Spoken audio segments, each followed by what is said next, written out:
What did Hannah vow to the Lord if he provided her a male child? This is the question we seek to answer today as we continue our verse-by-verse study of the book of 1 Samuel on walking through the Bible.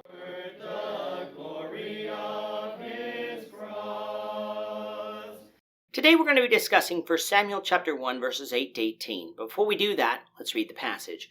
If you have a Bible with you, you can turn to 1 Samuel 1 verse 8. But if you don't have a Bible, don't worry. Just follow along with us on the screen.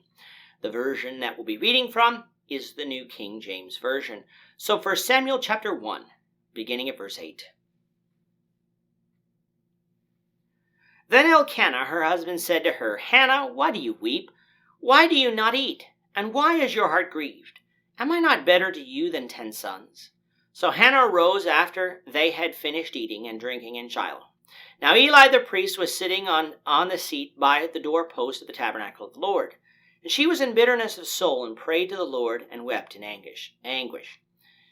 Then she made a vow and said, O Lord of hosts, if you will indeed look on my affliction of your maidservant and remember me and not forget your maidservant, but will give your maidservant a male child, then I will give him to the Lord all the days of his life, and no razor shall come upon his head.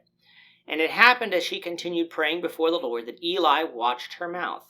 And Hannah spoke in her heart, only her lips moved, but her voice was not heard.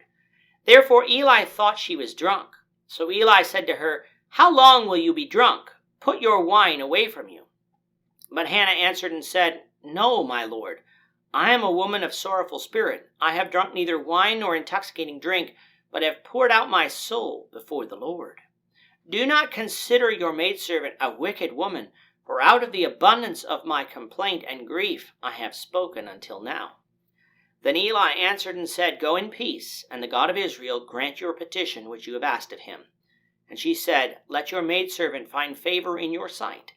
So the woman went her way and ate, and her face was no longer sad. In our last lesson, we met a man named Elkanah.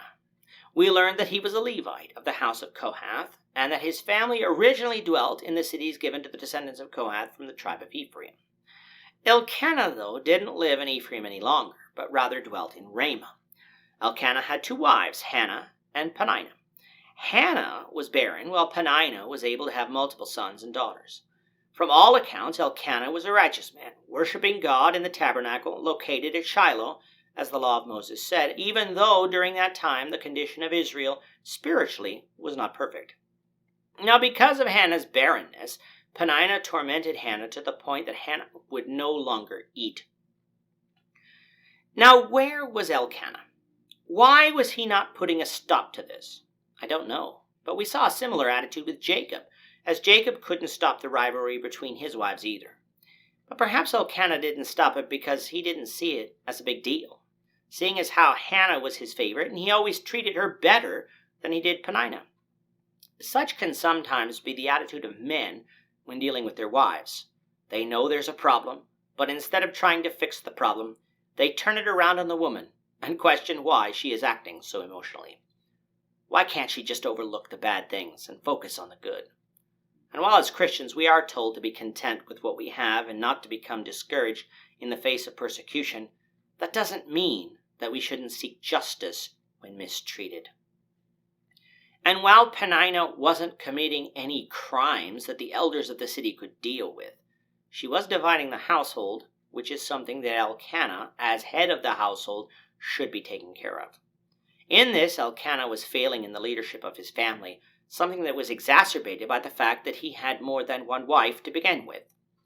Hannah, though distressed, didn't take out her feelings or her frustrations on her husband. Instead, after the sacrificial meal was over, which they came to Shiloh to participate in, Hannah went to pray. Hannah's reaction is one we should emulate. So often when we face struggles, we take out our anger on people or get mad at God instead of trying to lay our burdens on God and praying for his deliverance and mercy. Hannah was in anguish. She was troubled because of how Peninnah was treating her. She wanted God to give her a son so that this torment would cease. So she prayed for just that. Note, she didn't get angry with God. She didn't curse God. She didn't threaten God. She humbly asked God for a son. And if God would grant her a son, She vowed that this son would be given to the Lord all the days of his life, and that no razor would come upon his head. In other words, he would be a Nazirite from birth. Think about that for a moment. Hannah had no children. She desperately wanted a child, and yet she was willing to give this child to the service of the Lord if the Lord would but give her one. That was quite the sacrifice. And we get an even deeper understanding of just what Hannah was doing, having studied Exodus, Leviticus, and Numbers before. This son would have been Hannah's firstborn, and as such, this son would have already been devoted to the service of the Lord. For Exodus 13, verses 1 and 2 says, "Then the Lord spoke to Moses, saying, Consecrate to me all the firstborn, whatever opens the womb among the children of Israel, both man and beast. It is mine." Now, when God chose the Levites to serve in the tabernacle, that didn't mean that the firstborn wasn't consecrated to him. It just meant that the Levites would take their place, and the firstborn son would be redeemed from that service. For Numbers 3, verses 40 to 48 says, "Then the Lord said to Moses, Number all the firstborn males of the children of Israel from a month old and above, and take the number of their names. And you shall take the Levites for me, I am the Lord, instead of all the firstborn among the children of Israel, and the livestock of the Levites instead of all the firstborn among the livestock of the children of Israel." So Moses numbered all the firstborn among the children of Israel as the Lord commanded him.